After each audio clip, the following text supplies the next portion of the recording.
that's where I think Hughes did right. We didn't do anything in free agency. Well, we did one thing. We signed him. Juraj Slafkovsky. Oh yeah, I'm saying of new players. Yes. Hey, listen.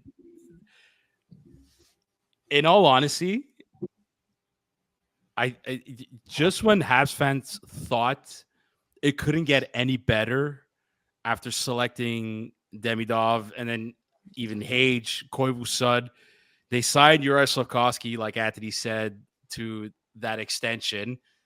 The 8-year deal at $7.6 million on the cap. And yeah, it's like Outstanding. Dude, I don't know if outstanding is the right way to describe it. I don't even know if perfect is the It was right great, way. Sam's. So it was so great that Like, when people, especially you and I, know X and Twitter very well. When people start to bash it, other teams' fans, it's good. oh, Because 1,000%. yeah, Guys, and that's what we're like, seeing. do you not? Well, us, we understand, but our listeners and viewers need to realize that, like, so far, listen, take it for what it is. Your top three is not making more than $8 million on the team's salary cap for 7 to 8 years now. Okay. Which is And about what is their 7 to structure? 9%, What is I their think. structure at year 3-4? How much does that drop? Yeah, do you mean, because how the much? Year cap 3, will 4. go up. No, hold on. What are they making per year at the third, fourth year? Okay. Well, look, right. No, the reason I'm saying that is because, God forbid, let's say by chance we win the Stanley Cup year 4. You have a Suzuki who's making what, $2 million or No, $3? no, The, dude. the way the structure is built. No, Yeah, he's not. but He's for not us, going. He's the not only going thing more that than matters 6 is the million. average. Yes, I Yeah. know, but I'm just saying when you look at the structure year by year. Yeah. Okay, we spoke about this last year. Yeah. When we broke down Suzuki's contract. Yeah, he's not going down. He's not going less than 6 million. Are you looking at someone else's? Yeah, but Anthony, like Joey in the end, said, Anthony, it's also the AAV. that's That's all the we most care about important. is the average per year, because that's on the cap. Whether he makes 2 million 1 year and 10 the other, that's only. I know, but we made a joke. Okay, yeah, but that's what I'm trying to say is that we made a joke that's saying like if the Habs win on year 4, your highest paid player is $2 million. Again, because of the structure and the No. AV. Like, right, like if you're right now, like, listen, as of next year, Juraj Slafkovsky is actually going to be the forward that's paid the most at $10 million. But Yeah. that includes base salary, that includes signing bonuses, that includes performance bonuses. So all I don't even know if it includes performance bonuses, to be honest. But yeah, but that includes a signing bonus. So Slafkovsky is going to be the most. But what counts for us in terms of building your team, if you have to put someone on LTIR and kind of do what the Tampa Bay Lightning or the Vegas Golden Knights did, go get players like that. The salary cap doesn't Watch the no rule longer change. It probably will, but it's within the rules, Joey. Nobody fucking cheated. It's within the CBA. Okay, Yes. Let's make sure we get that. But a good point Anthony said too, as it's coming up, and I was going to mention it, was the cap is, it's going to be going up, right? Yes, So absolutely. their percentage of how much of the cap they take, Suzuki, Caulfield, Slafkovsky. Okay, I was right. Year 5, he's at $3 million. Yes, but Anthony, on the cap, it still counts as whatever it is. No, I get it, but I'm just saying the thought what I'm trying to bring up is we made this joke last year when this happened was that if let's say we win the cup that year, your highest paid player Suzuki is at $3 million that year. I know it's not true. He's not making $3 million, but it's just the way the breakdown was made. You guys remember So that? if our highest paid for player sure. less that year, great. But the cap wise, even that you mentioned, it's going to go up. So their overall cap hit per year structured on the cap, right? Because you got to take a percentage. So you have 100% of your salary cap. Suzuki, Caulfield, and Slafkovsky make, I think it's under 10% each of the worth of the cap.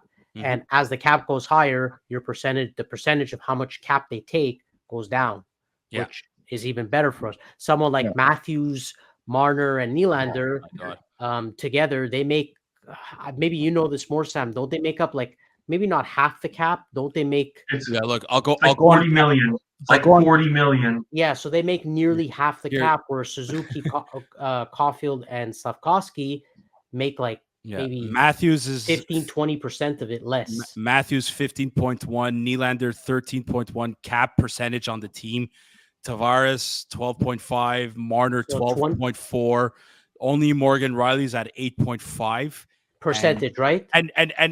just So to me, 15-13 is 28, and just add yeah, Tavares, and then 28, 38, Yeah. 42. You're nearly at half with 3 players. and then you have hold on, 1, 2, 3, 4.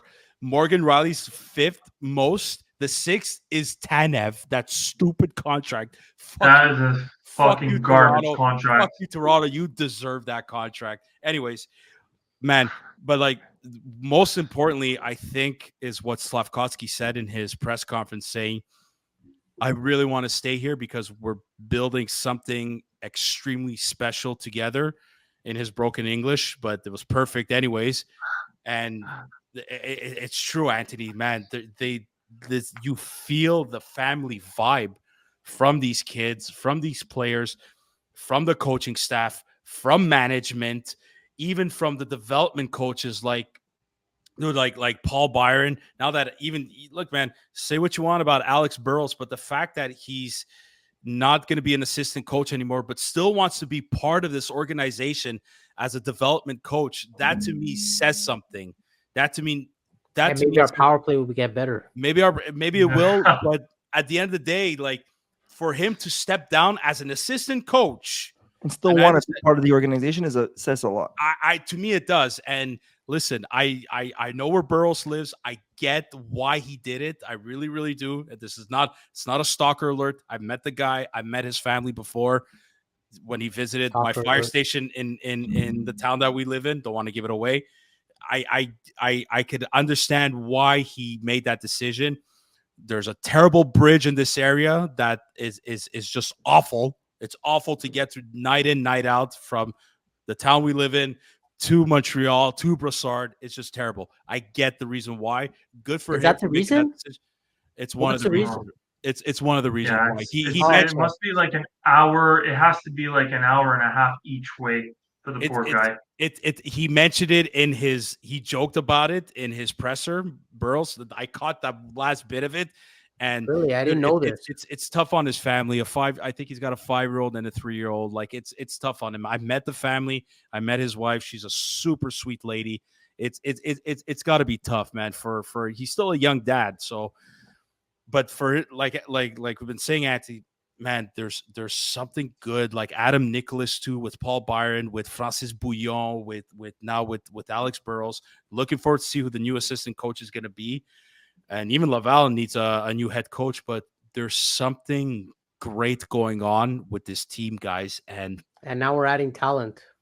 More Joe, talent. we're adding the talent that you wanted, man. Like I haven't seen you smile and be positive about this team in a long time. I don't want to go back to this, but I didn't mention like with Bobroff, I think it was him or whoever was with one of the reporters or one of the analysts from Montreal said that this could have been the steal of the draft. And even the agent of, I know agents are going to promote their players of Demidov, but he was very bold in saying if he had the same exposure as the other kids and he played something in like the CHL, he could have been number one. Oh, he would have dominated. He would have killed it. Yeah, and not even just killed it. He said he would have been the best player of the draft. Oh, and this is the funny part. It's like, oh, well, he played he didn't even dominate in the KHL, 60 points in 30 games in the MHL. It's like MHL. It's like, whatever. It's like, dude, are you kidding me? Like the MHL is better than like the CHL junior leagues. Yeah. A lot of scouts. I can go as far as he had a better point per game average than someone like Kucherov. I'm not saying he's going to be better. I'm just saying. Oh, I hope he will, though.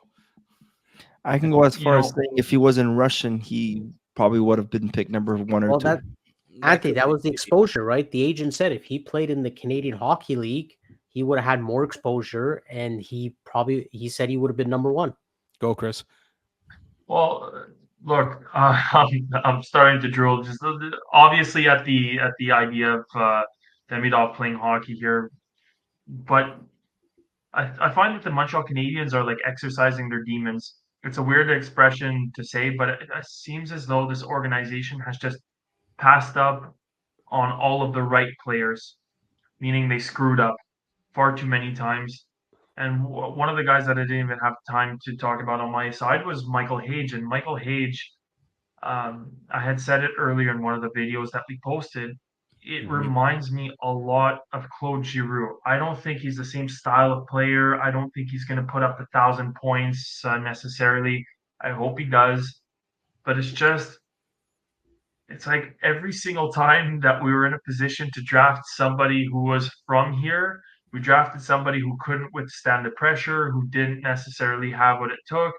And every time there was a player that we could have really used, I finally passed up on them. And again, there was just something so fitting. There's such a storybook type of path that we're going down when you see the guy who loses his father, goes through hell, turns it around, comes back as guess the only player who was better than him in the last 25 games played before the draft was Demidov.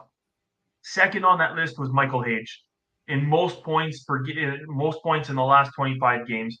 All this to say that it just feels as though the Montreal Canadiens are exercising their demons, and it's like you think about the Patrick Roy trade.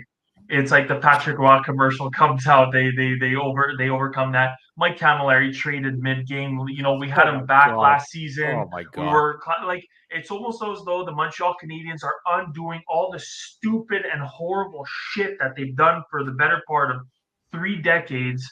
I'd say the Patrick Roy trade was the beginning of the downfall, and for the first time, The dark you were ages. saying, Joey, I see you smiling.